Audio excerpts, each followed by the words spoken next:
Thanks for joining us on today's edition of Well in Print. Today is Monday, the 1st of September 2025. I am Frida EGBESON and you are watching Well in Print on your Pan-African Media TV, broadcasting on Bouquet Creoline, Canal 299. Ladies and gentlemen, today is the first day of the month and we bring you fresh updates on what is making news around the globe as reported by newspapers around the globe. I'll be right back to introduce our man in the house just after the transition, so go nowhere.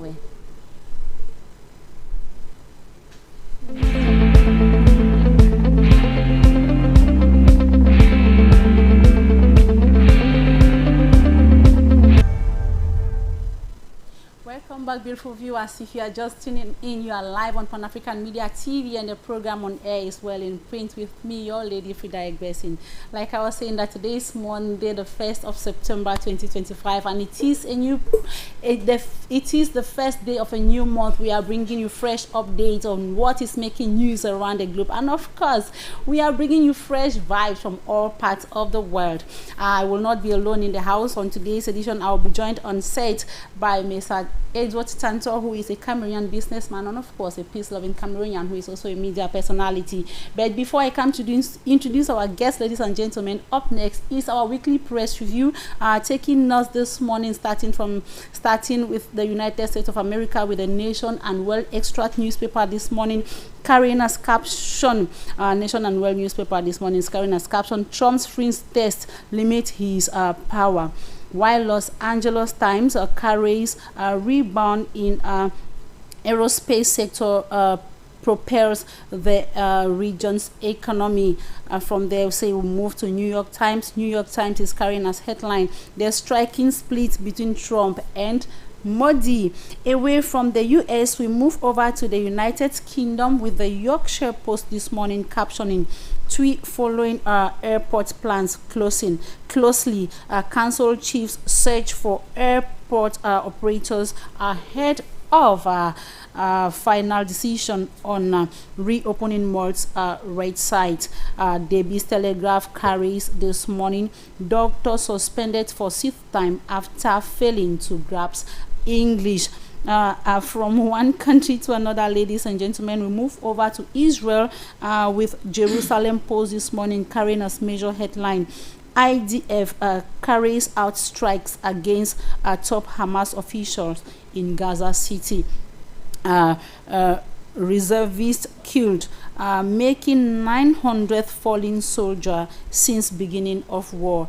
From here, we go to Israel's leading daily newspaper, Haaretz, that captions this morning, 900 soldiers killed. Cabinet still not planning to discuss hostage deal. From the Israel, we move over to Nigeria with the Punch newspaper carrying this morning as headline, Fobura loyalist Sean LG pulls as government eye comeback. The paper said that APC dominates election, IBS allows peaceful conduct while Mike backs end to emergency rule. Away from that, the Weekend Trust captions this morning, in 2 years, Lagos gets 3.9 trillion naira project. As Business Sunday this morning headlines, Port Harcourt City in a declining mode. Business flees suffer 60% loss in sales. Oil and gas firms move offshore. Endless political crisis since 2012. Youth restive makes excessive demands on companies. From Nigeria, ladies and gentlemen, we are crossing over to neighboring Cameroon, starting this morning with the Post Monday's edition headlining, Tantoh can rally opposition candidates into coalition that will flush out Biya regime. Akere Muna, the Horizon carries this morning, Akere Muna unveils roadmap to Cameroon's transformation. Away from the Cameroon Echoes this morning, still in Cameroon, ladies and gentlemen, Cameroon Echoes is carrying as caption, Bakosi Festival of Art and Culture, indigenous display rich cultural values, pledges support for Biya in 2025 presidential election. While breaking news on its part comes up with a question this morning asking the question, will Anglophone vice presidency usher appeasement. The Guardian Post this morning, the last but not the least newspaper for roundup for today, Guardian Post comes up with the caption, at UK pastoral visit, PCC moderator urges Christians to return to basics of God. Ladies and gentlemen, this is what we saw as headlines for today. We'll come back to dive into the analytical part of the program with our guest on set just after the transition. So stay right back. Pan-African Media pour une Afrique souveraine et unie. Welcome back, ladies and gentlemen. If you are just tuning in, you are live on Pan-African Media TV, and the program on air is Well in Print with me, Frida EGBESON. Well in Print is our bi-weekly program that comes to you every Monday and Friday from 11 a.m. to 12 p.m. Central African Time. And of course, you know that you can watch us from the comfort of your office on Facebook. Just dial Pan-African Media TV. You watch us live on YouTube on Pan-African Media TV. And of course, we are broadcasting on Bouquet Creoline Canal 299. This morning I am not alone in the house. I have a guest with whom we shall be discussing major headlines, the most catchy news headlines this morning. With no one else. I'm here with Mr. Edward, who is gracing our studio this morning. He is not here for the first time, but he has braved the odds. We are in the nation's economic capital, with all the hurdles in traffic, all the hurdles, the little rains that wet the body, soaks the body, no matter how little they are. But the most compelling is the traffic. But he is here this morning, of course, to give his own contribution to the growth of the world. So, Mr. Edward, you're welcome. Thank you very much, Madam Frida. It's a pleasure for me to be here. The first day of the month it means that it's a great thing for me. Yeah. The month is beginning very nice. All right, it means the month is going to start on good footing. Yeah. So, how was your weekend? Your weekend as a person, how did it go? Now, with the weekend, everything is moving. The only thing now, we're only listening to politics. We talk about politics. I want to thank the ISCC, who is for justice, peace, and the building and the development in our country. We are there under the general presidency. Time for me, Fanka Samuel. I thank him very much because I'm always together with him. We read press, we discuss together about how we can build up the Pan-African media to grow more than what it is. So the weekend was so nice to me. All right. We thank God that it was a beautiful weekend for you, and it was a beautiful weekend for me too, despite the fact that I had one or two health issues, health challenges, but I'm here strong and healthy. All thanks to God. It is the beginning of a new month. That's why we need to wear a smile on the face so that the month should continue being a good month. So this morning we are looking at the most catchy news items, and for me, we are going to look at Davies Telegraph. Yes, Davies Telegraph from the United Kingdom. Davies Telegraph this morning carried as caption, they say doctor being suspended for the sick time after failing to grasp English. Now we're in the United Kingdom. The language of expression is English language, and now here you have a doctor who is practicing and is unable to communicate well in English. He's been suspended over and over, and this is the sixth time. What can you say in relation to this? Madam, it is something terrible to explain, because that is his own personal duty. If he cannot perform the duty, meaning that he has to be suspended. Because if you have your duty to teach English, you are not teaching the English, you cannot express, meaning that you are not doing anything. Apparently, the UK is one of these countries where we get to employ people from overseas to come work. You can be a French-speaking native, you can be an Arabic-speaking native, but one of the things you're supposed to do is at least be able to make effort in learning the language of expression in the country, which is English. And here we have a medical doctor who has been suspended for the sixth time because he's still finding it difficult to work, to communicate properly in English. He's been suspended. And when you look at Cameroon now, English isn't our language per se. We have French and English. We have our native languages, which are our own languages. These ones are foreign languages that we've just learned. And when we talk of, I want to make a comparative analysis between French speakers in Cameroon who are still finding difficulties in learning English, whereas we have English and French as a language of expression. What can you say if in UK we have such crisis? What can we say about Cameroonians, our French-speaking brothers who still find it difficult? Like, you get into an office, you speak in English, the person obliges you, who is the English speaker, to speak French. Madam, it is very, very natural with the Francophone.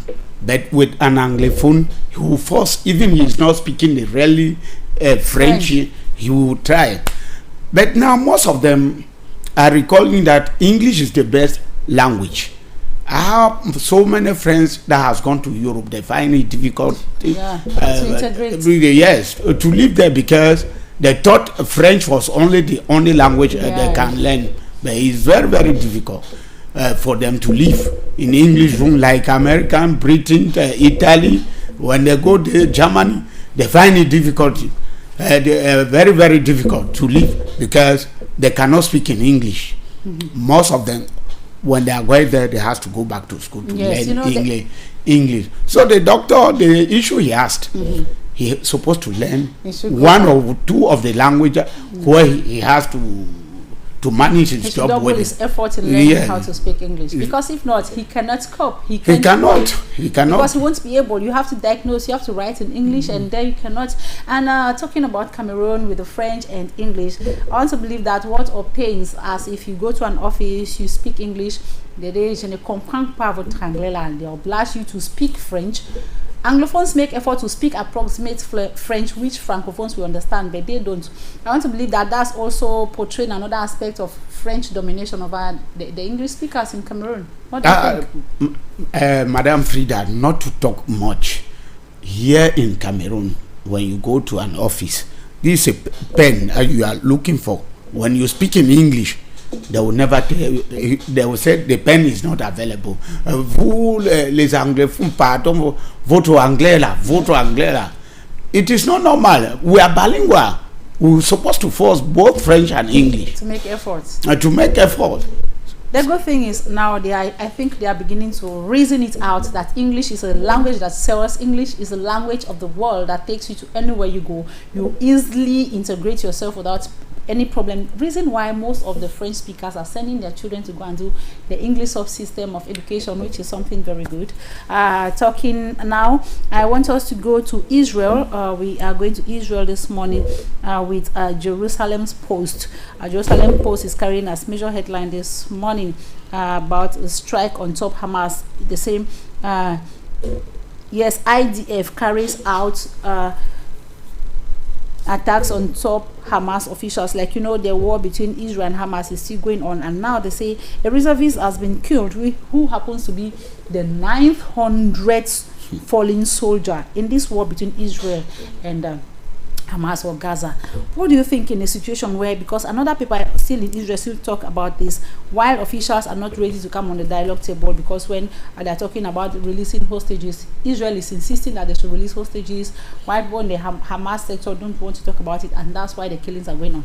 900 soldier being killed in such a situation. What can you say? What do you have to say about this when human life has been reduced to nothing, like people die every second? Madam Frida, the thing is that without dialogue, nothing will be solved. With a problem, the only thing that can solve a problem, this particular piece of pen we have like that, for 100 francs can solve this situation. With guns, nothing will be solved. Because just understand the amount of people who have lost their lives, and their families are there suffering. It is not good. It's better for them to come for dialogue. Those are the things they call UN supposed to sit down and call for an arrangement. Since as if that UN is no more functioning, because the people cannot be losing soul upon soul. It's too much. 900 is too much. 900 is too much. I was even thinking that such thing can happen only in Africa. If it is happening in Europe, meaning that the war is really coming to an end. Let the world not come to an end now, please. We still have life ahead of us. So we'll look at the Punch. We'll go to Nigeria, looking at the Punch newspaper. The Punch is telling us about the Punch is heading this morning that Fubara are loyalist, Sean LG polls. Elections are coming in 2027, and all the primaries, all the local elections, all those things is what is animating the Nigerian society, just like the Cameroon society has been animated by the elections to take place in October 12th. Here you have people who boycott, you have those that say it was good election. Why should Africa always have a problem? Why should African countries always have a problem when it comes to matters of election? Why should it always be this way? Because the realities are almost the same. Madam Frida, in Africa, everybody wants to remain a leader for him alone, like a family property, which it is not a family property. In Africa, everywhere, even like what is happening in Cote d'Ivoire, what I don't want to go down. I don't know. Yes, here deposited here in Cameroon, that is the very situation. We Africans, we only want to become leaders until the last minute that we are leaving the world. So it is not good. It is a position you work. People said, no, you are tired. You've done this. Another person should come and continue to do that. You stop. But we don't do that. We only want to remain there forever and ever, which is not good. Eternity, nothing lasts forever. So now we are still in Nigeria. The Weekend Trust this morning is carrying a caption. They say in 2 years, Lagos gets 3.9 trillion naira projects. 3.9 trillion naira projects for Lagos State alone. What can you say to officials of Lagos State? Does it symbolize good work? Does it symbolize that they are on the field doing good work, which has earned them gaining contracts and projects of money coming? And what others should learn from the example of Lagos State? Mom, I've been in Lagos. I cannot leave and just go out from there with somebody who is a stranger that does not know Lagos. You will never found me. Lagos, what is good in Lagos? All the house has number. Houses has number. Constructed, well constructed. Lagos has the right to have every type of contract because the population in Lagos is not easy. Lagos is a very good town that we feel that before Abuja, which is coming today, it was Lagos. So they have everything and they have the right. The population, the construction, the roads, everything in general construction. In point. So it's a very good town to live. So other states should emulate the example of Lagos? Yeah, exactly. Not what we are seeing here in Douala. You cannot walk for 1 kilometer without seeing potholes on the way. Potholes, there. It's true that, okay, so we are still in Nigeria. We are looking at Business Sunday. Business Sunday this morning is telling us that Port Harcourt City is in a declining mode. Port Harcourt City in a declining mode. Declining mode. They say business flees suffer 60% loss in sales. Oil and gas firms make offshore. Endless political crisis since 2012. Youth restive makes excessive demands on companies. Now you see Lagos who is going on the right side, and now you see Port Harcourt who is going on the downside. How can we manage the two? How can these people manage the two to ensure that there is a balance in development, there is a balance in everything? Like in Port Harcourt, they have oil, they have gas, they have everything. So at least the Nigerian government should also give them such things, the advantage. Yeah, like because all the oil from Nigeria is from Port Harcourt. So they have the right to claim that their percentage is not paid. They have the right. So at least the President of the Republic of Nigeria to see into that problem and see how they can solve it. If they don't solve it like that, Port Harcourt they can create problem. Businessmen in Port Harcourt are complaining. They are working on the downside. So when you lose 60%, It is too much. It's too much for a businessman to lose. Yeah, for an economy that is business inclined.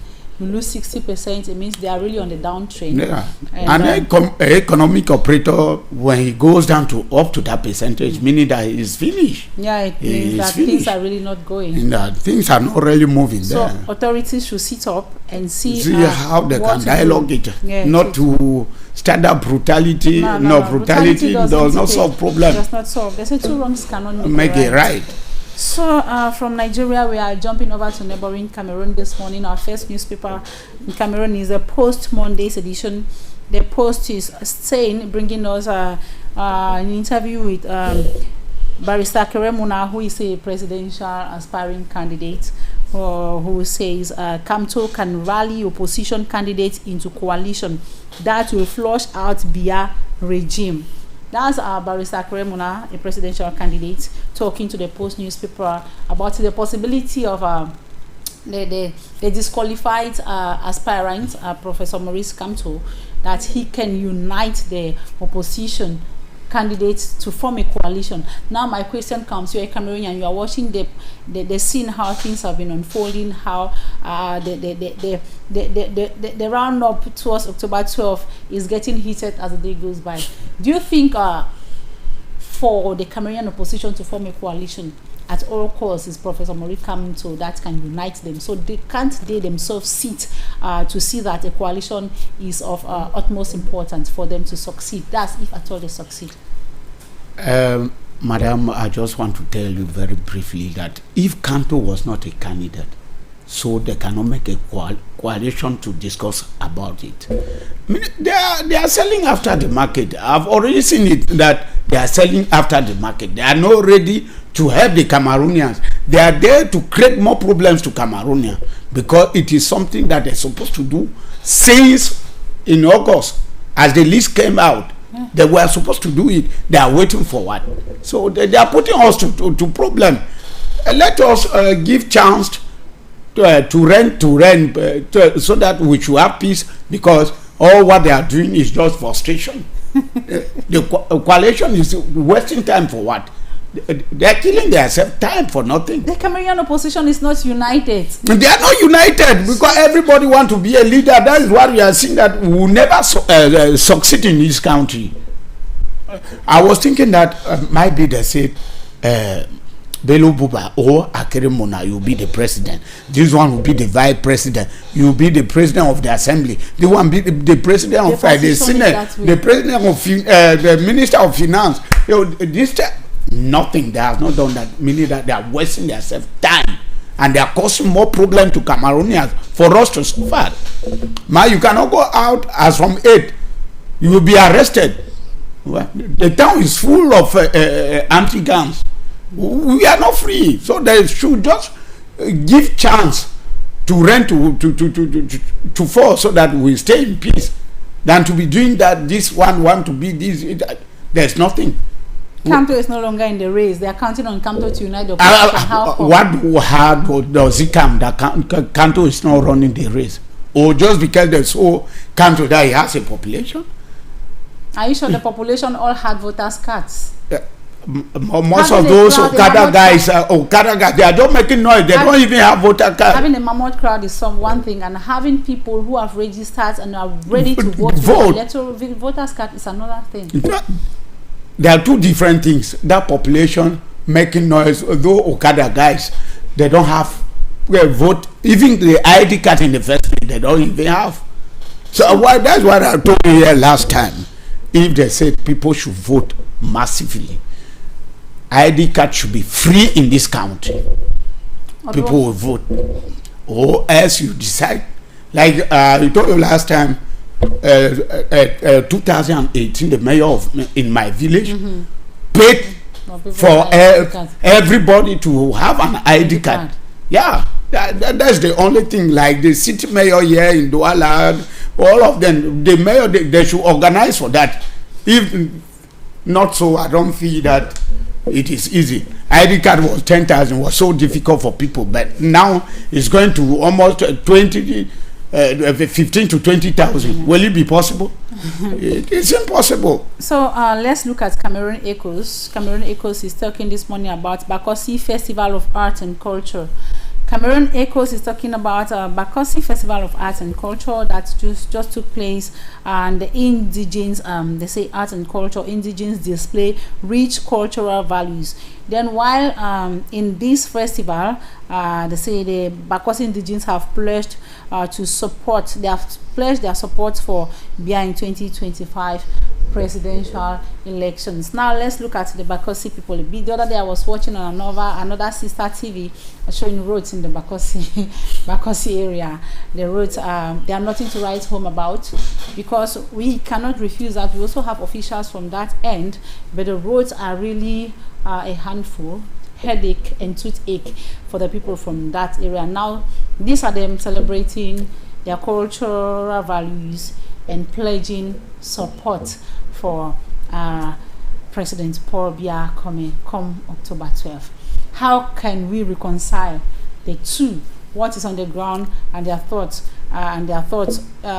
At a certain point, you say, is this really coming from the indigenes themselves, or is coming from some government officials who came for the occasion and are struggling to prove that their people are behind the ruling CPDM? Mom, in Southwest in generally, we have Kupe Maningoba, the Bakosi area. We have Manyum.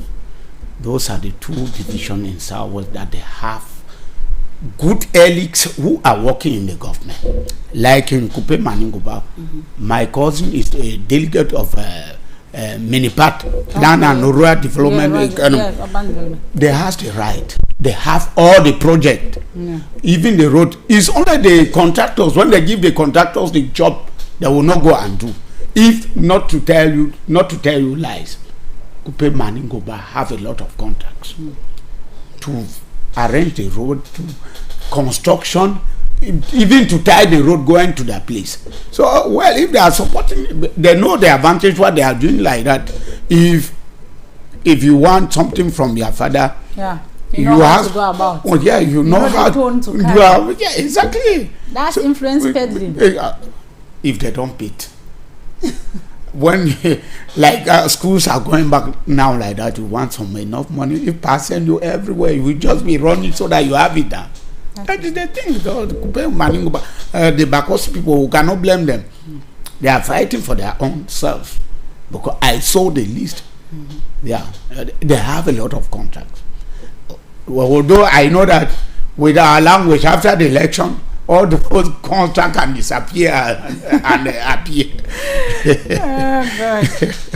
So now we see breaking news newspaper this morning. Depenzi Eugene's paper, breaking news.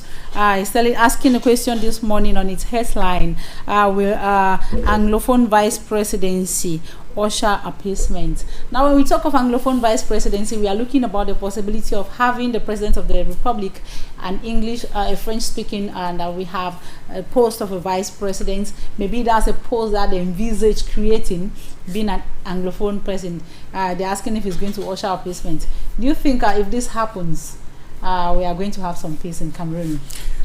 I don't even know the use of the vice president in this country. A vice president does not have a post. They think that one day I heard that who is the former president of the France came and said there's never a day an Anglophone will become a president in this country. Even the vice president, they give you the vice president. What do you have to do? What type of job are you doing? Is there just for them?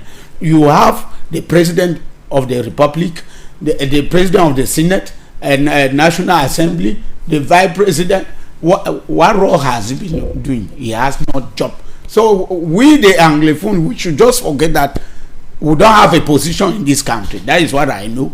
That no Anglophone has a position in government. When they give you vice president, it's the president who will set, the senator confirm, the president of national assembly before they gave you an empty paper to publish. What is he doing? He's doing nothing. This is a post they are envisaging. For now, we have the prime minister. So they are saying if they put in place a post of a vice president for Cameroon, is this going to bring some kind of appeasement between the two, Anglophones and Francophones, or bring appeasement to the people of the English-speaking regions of the country? Mom, it's the very situation which is occurring now. The prime minister is there now. What is it has been doing to English people? Nothing, because he doesn't have the power. Even if he wants to do something, he must ask for an order. So those are positions just for them. He has the dignity. I'm the prime minister, I'm the vice president, just like that. There's nothing I've seen except that the opposition took over and changed the modalities that we have in this country. If not, we the Anglophone has no use in this country. We Anglophones have use. I cannot say that, but my question is, why must we think about just the possibility of the position of the vice president? Must an Anglophone play the role of a second fiddle? Must we be in the second position? Must we be in the third position? Why can't we be at the forefront, like Cameroon, an Anglophone being the president of a country? Is this some kind of problem if an Anglophone gets to be I read in one document, that is where we sold ourselves, that during the contract in Fumba, there was supposed to say, after this year, a Francophone man will rule. After this period, an Anglophone. But they did the mistake. We failed it. They drank and they gave them chicks. They gave them juice. They were drinking juice, singing, dancing. They were happy. That we don't have any voice and to say. And they went to answer the we and the yes. Yes, well, you signed something that you don't know. But now we are regretting. We don't have power. Let us not be creating problem for nothing. Yes, so like in 92. Madam, we manage our life. Just think of your children in the house. Don't feel that there will be somebody like that, as you know. But even the Bible says the kingdom of God suffereth violence, and it's only by violence that they took it by force. Okay. Should we fold our arms? Should the Anglophone community fold their arms and say, okay? And we've not been pushing. We started since in 1990, pushing up to date.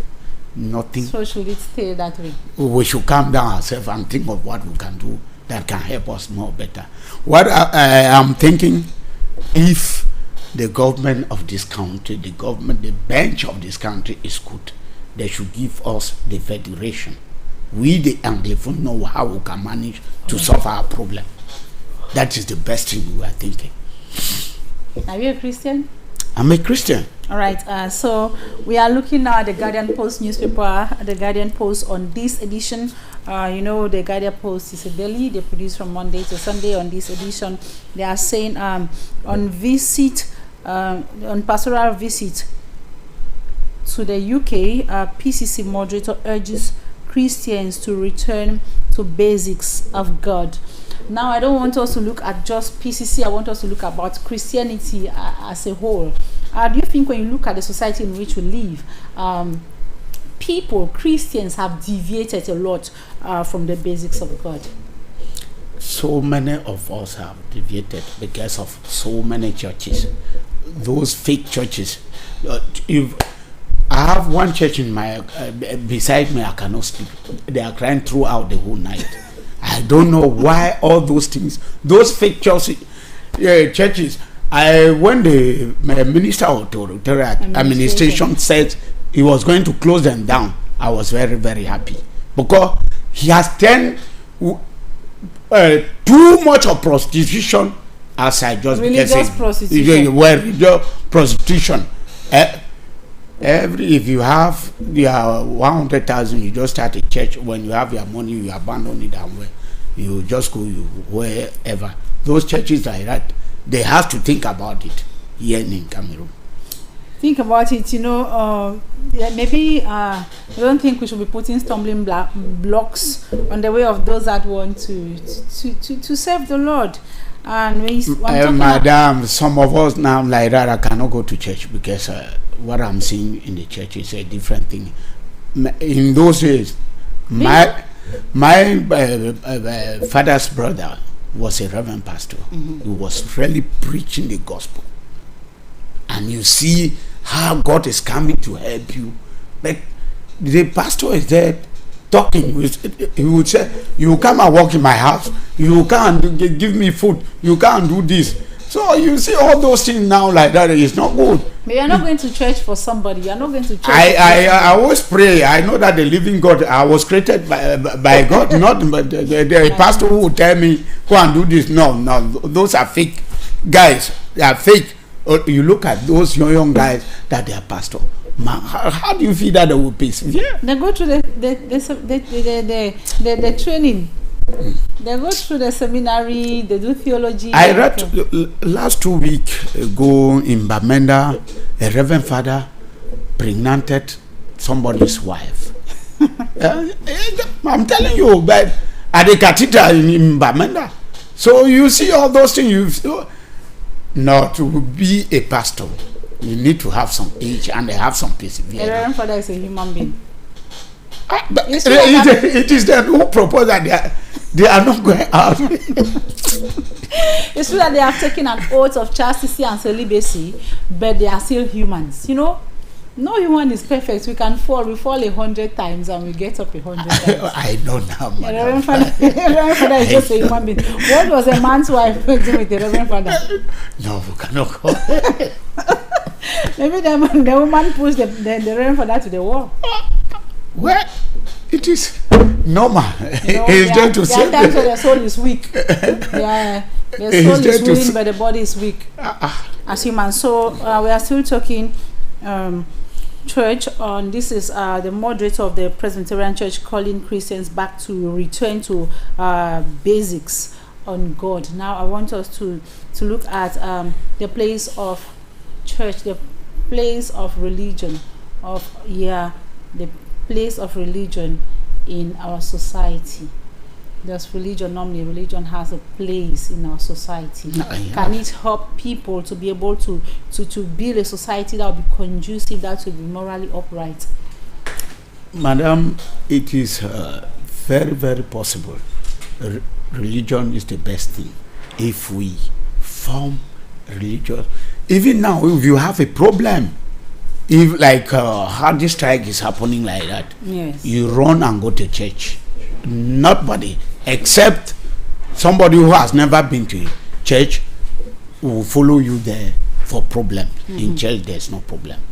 Yeah, you know, in those days, in the days of Ahijo, as a pastor you cannot not go in front of the court that they should judge you. No. Though were the good religious in that period, just because of all those fake pastors. Now everybody go to court now because they have discovered that most of them hold the Bible to hide behind the Bible and begin to present the Bible, but what they are doing is not what the Bible is doing.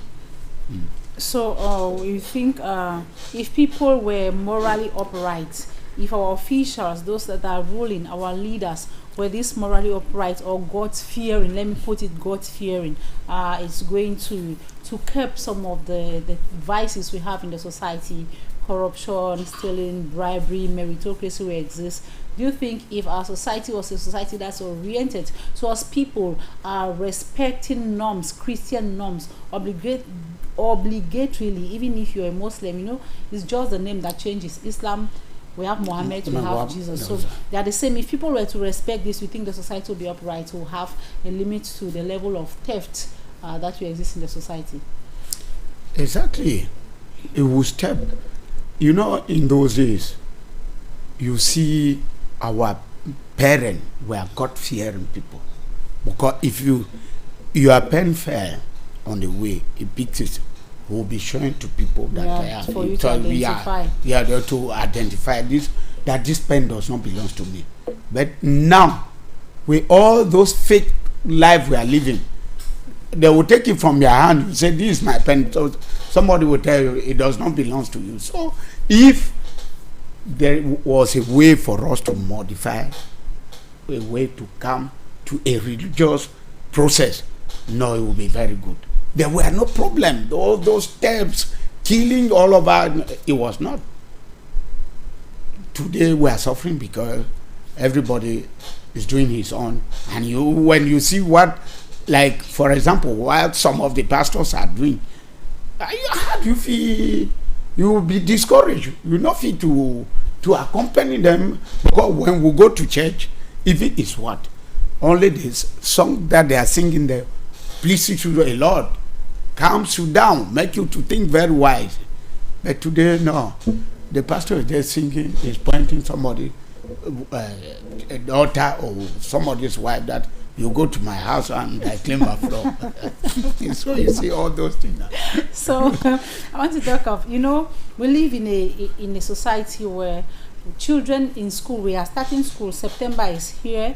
In a couple of days, schools are resuming, and when you have a society where you've done religious studies, you wrote it in ordinary level, you passed, you wrote it advanced level, you passed, and now you passed. Maybe you had geography and religion, or you have history and religion, or whatever subject religion.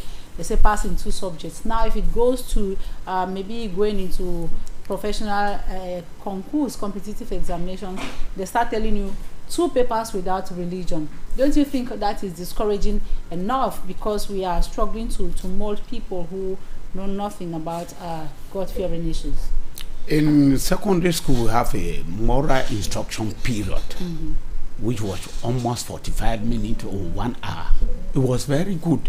You saw that things were very nice. But now you go to any school, do they teach any religious period again? No, there is no more. They teach. The issue is government does not recognize religious studies as a subject. It's a very big subject. Wow. It was supposed to be the first subject, that if you don't have it, you cannot go to public service, because you are not a God-fearing somebody. Yeah, forgetting that you have been created by Him. So the religious subject was supposed to be a public exam, a very big public exam. If you don't have it, you cannot enter into public service. But the reverse is true. So we are talking now about back to school. I want us to, we have entered talking about school and religion. Parents, guardians, struggling to see that children go back to school, enrolling and paying fees and buying didactic materials. What do you think should be something that the Ministry of Education should do to ensure that as schools are starting, maybe the curriculum changes a bit to favor professionalism, to favor, instead of the too much reading history, geography, chemistry, and all those stuff, they should orientate children towards personal development? Madam, I read a letter this morning. They were addressing to the Minister of Secondary Education, thanking him, but that he should remember that this particular period that we are living in this world,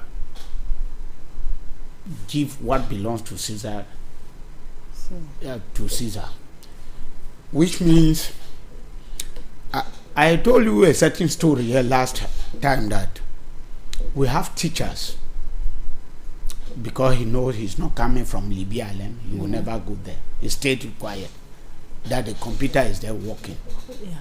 So those are the things the minister is supposed to think. We have, like in my village where I come from, the principal there was not a village man, but the vice principal was a village man. He struggled to do everything, but the principal has the budget. He took the budget, stayed him away. Yeah, he said, go and talk to Yaoundé. Will you go to Yaoundé? But finally got ahead our prayer, just because of the suffer the guy was suffering. He has been appointed the principal of the school. Appointed the principal of the school. Now the principal, the outgoing principal, has no position to go. He start talking, saying that people, we are politicians, we've written against him, doing that. Which if he was doing what is right, wouldn't think they wrote against him? Somebody will stay in his house for more than a year, has never passed. When he comes, when the credit card is there, he sign and take the credit card. Yeah, I'm coming, I'm not feeling fine. When I'm when. So what I mean, that the Minister of the Secondary Education should select that, okay, if you want to kill your village, send the teachers. Yes. Not that you take a teacher from Southwest and send to Northwest. But before it wasn't like that. I don't know what is happening. People came from elsewhere to teach. We had dedicated teachers. They were not indigenous of the village, but they did their job the way they were supposed to. My uncle taught Why should it be different? In Manfi, Okay. Akwaya. Those are in that period. Those are Teachers, teachers. they are teachers, but they are teachers now. They will take you and send you. Say, I'm going there to do what? Who you go to Yaoundé and play a little bit of business. That is the process of that corruption. Yeah, that is where it started.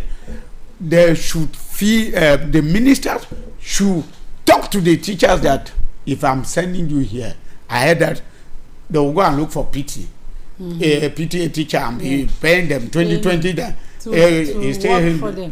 work for them. They should take care of that thing. You are killing the children. You wanted a job because you want to save the life of the children. But now, because you already have the money, maybe some of them, they will stay in town and begin to teach in private school.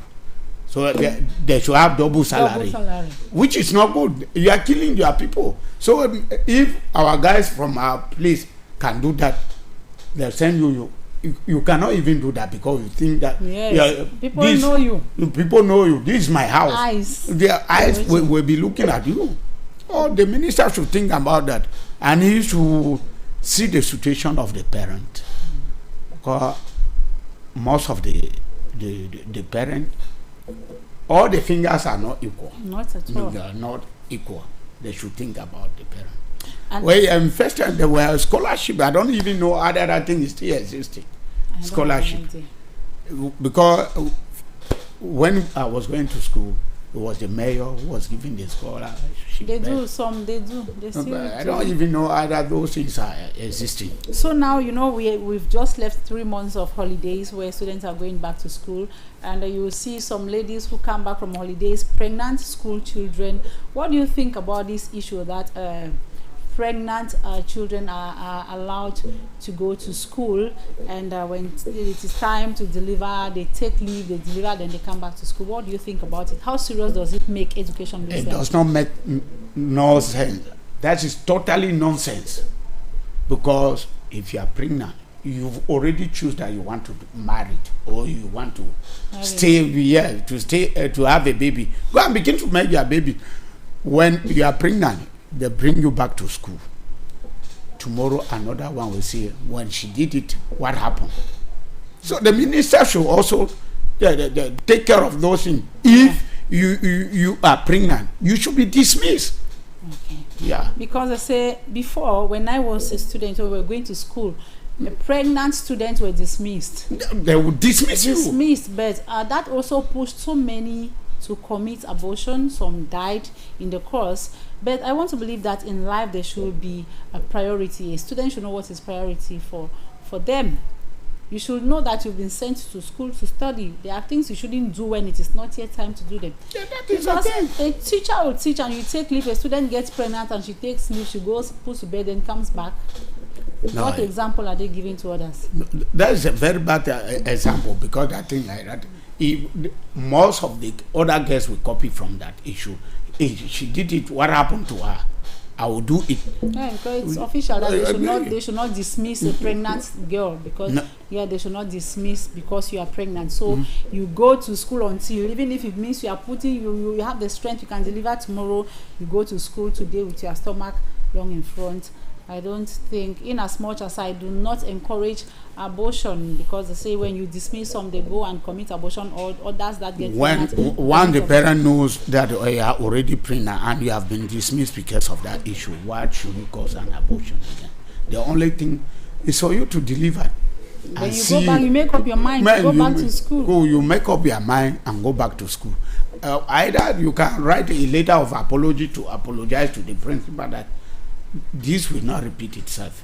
Because I know a student, she's in my quarter, has already 2 children, but is still a student. Yeah, she's still a student. She will have all her kids before becoming somebody. And all those children have different parents. You just see. That explains the kind of society we are in. The society we are living is not good. So at the long run, who should be blamed in this cause? Is it the parents? Is it from home? Is it the upbringing from home, from the base? Start blaming the parents. All we will right. start blaming the parent. Like with this issue of telephone, you see most of them go to TikTok and select what They go to dating sites. dating site, telling you language which you can never believe. So that there are sometimes you see them, they will watch film till 1 o'clock night when they know that pa is already sleeping. If you want to inquire, you see the type of the video that they are the movies they have seen, which is not good. In our days, my elder brother has a TV. We see TV on Friday, Saturday, on Sunday, nothing. They will lock you in the room. Yes. Until Friday. And when you are seeing TV Friday, Saturday, latest to be 10 o'clock, you are on the bed. So what can be done to revive, as to reinstill the morality? What can parents do? What can be done to reinstill? Because this is revisiting the moral standards of our homes and our society. What can they do to change the narrative we the parents, of a young girl child? We the parents, when we are going to school, my father said, you the guys, I can give you 1,000 francs, but with my daughter, I will give her 2,000 because I don't want somebody to go and convince her with money. Yeah. So that is the best process that we the parents should do. My late elder brother was doing that. All the daughters went to private school because he wanted them to be controlled at the dormitory, but the others went to government schools. So you see, we the parents, we are the cost. Your daughter will leave your house at 8 o'clock going out. You cannot ask, where is he going? Where are you going to? No, we'll go and come back. When your father is sleeping, you are knocking at the door to open you the door. It is not normal. They say modern parents give a certain amount of laxity to the children. That is the thing. That is the thing causing them. They feel at home.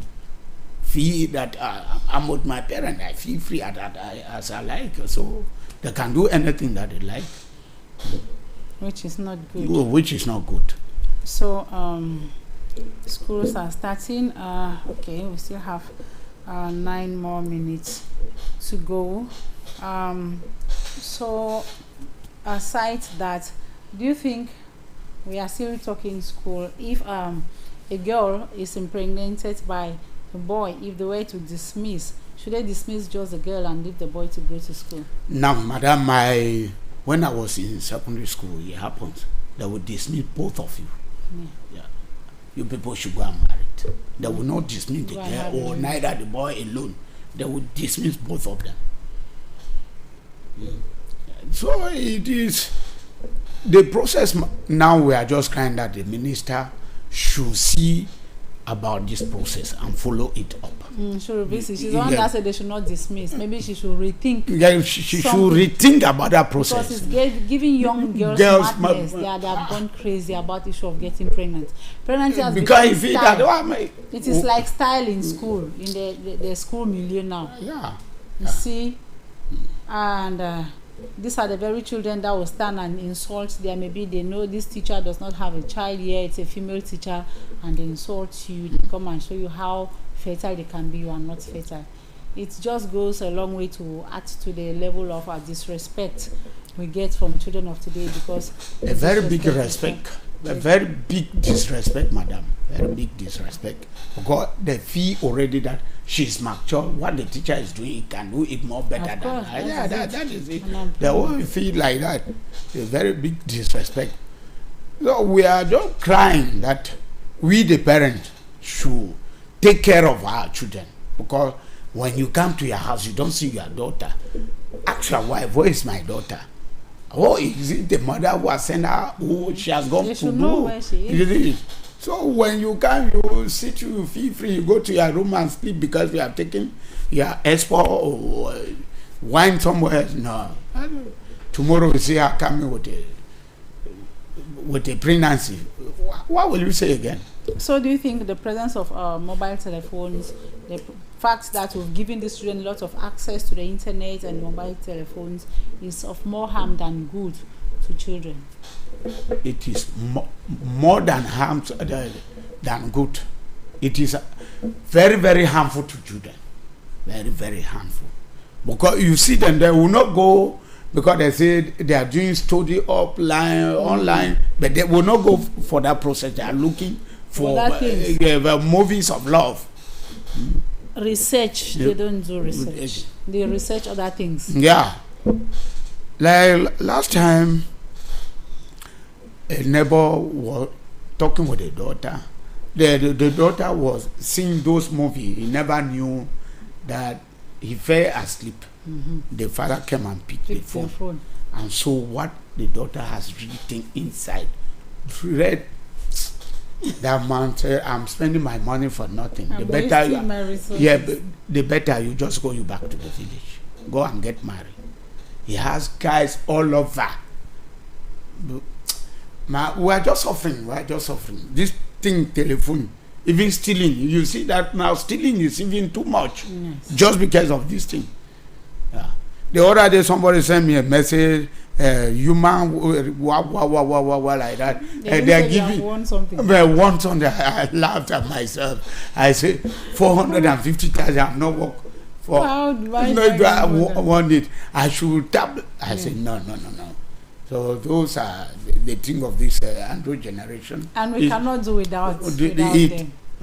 We cannot. It's just to trade with caution and to talk. Parents should engage into dialogue, constructive dialogue, constantly, because these young ones are really different from our generation. They have their own way of looking at things. They have their own way of living their life. They have their own way they see life. So we should not stop talking to them. It should be regular. Immediately you miss a step, your child goes astray. That's the bitter truth. And communication breakdown in family settings also causes that, because children are abandoned to themselves. Parents don't care. You go to work, you come, you think because they have food to eat, you've paid bills and they are there, it's enough. It isn't enough. We should create time for family. Most parents don't do that. You like, sometimes you call your children, you put them down, even if it's a top, you buy and share with them. Tell them that I'm doing this just because of this. I want you people to be more than what I am. That's Don't feel that the level I have is enough. So that is what I'm doing. We don't advise the children. Like you are saying, when we pay the bills, you come back. Fees, you know, they're going to school. You don't care. You don't care about any other thing. You come back. You go to your room. Your wife alone will not be able to do that job. Will not be able alone to do that. It takes two to tango. Sometimes you have to put them down and talk with them.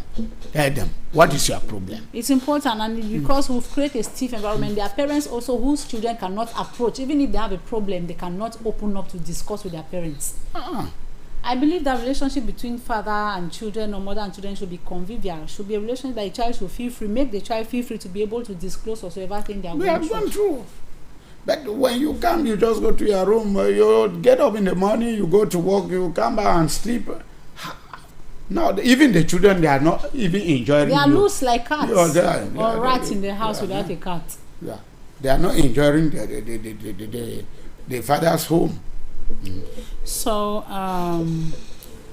I want your last word to be telling parents as they prepare children to go back to school come September 8. What can you tell parents, especially those in difficult situation? You know, it is not easy. We are living, I don't know if it's economic crisis. The price of things have skyrocketed and life has not been easy. So if you want to tell parents something this morning as we prepare for school, those that are saying they will not enroll their children, those that have difficulties in enrolling, what will it be that you tell them today as a take-home message? Madam Frida, I will tell parents that we have to take care of our children. Like I said, girls should have a very good percentage more than the boys, just because women can convince, and women are very cheap because of money. Yeah, they are vulnerable. But yes. So the best thing to do to your child, which is a girl child, really give her everything and put her down to tell her that I'm doing this just because I don't want you to become a victim because of money, not that I have. Well, yeah, I don't have bed. I'm doing that just for you to become somebody. You should not be convinced by somebody because of money. So I want to tell the new principal of ACO, GBHS ACO, Mr. Ignatius, congratulations, Mr. Ndomba Golof, the principal of GSS Dumbo, for the good job they have done in our area. And we are still praying that the Minister of Secondary Education should think that give what belongs to Caesar to Caesar. We have a lot of children. We have Ndomeme, Ndo Ali, Ndo Apisama, Ndo Benson, who has the capacity to become principal of all the secondary school we have in our area. Thank you, the Lord Mayor of Ako. I know that the message, you will take it home because of your good job. Through you, the appointment of the principal of GBHS, Ako Ken. We love you so much, Mayor. You know, you are the only person we are looking at you. So if you keep us down, we are down. Thank you, Madam Frida. All right. Once more, thank you for being with us today. Thank you. It has been a pleasant afternoon having you talk on diverse issues ranging from politics to society and of course to school, because in a couple of days our children will be going back to school. Is going to be the starting of the new academic year 2025-2026. Ladies and gentlemen, you've heard it from our guests. It has been a pleasant afternoon in your company this afternoon, knowing that you're out there watching us with keen attention. We know that whatever place you found, we have beautiful faithful viewers. Thank you for being with us this afternoon once more. It is the beginning of a new month, and so we are wishing you a beautiful month ahead, and to say that to not go away, for we have even more exciting programs coming in a couple of minutes from now. We shall be hosting a presidential candidate here with whom we shall go. We shall be having a tete-a-tete, and of course, you know, in that program your reactions will be read. Send your questions. You know, we have Facebook, you have YouTube, you watch us live, you send your questions, and of course they shall be read. It is on this note that we call it quit on today's edition. We are going, but we are not retired. We shall be with you on Friday. Want to say thank you to the technical board behind the machines, doing what they know how to do best. And from me to you this afternoon is ciao ciao. Stay blessed until we meet again on Friday. That was not going.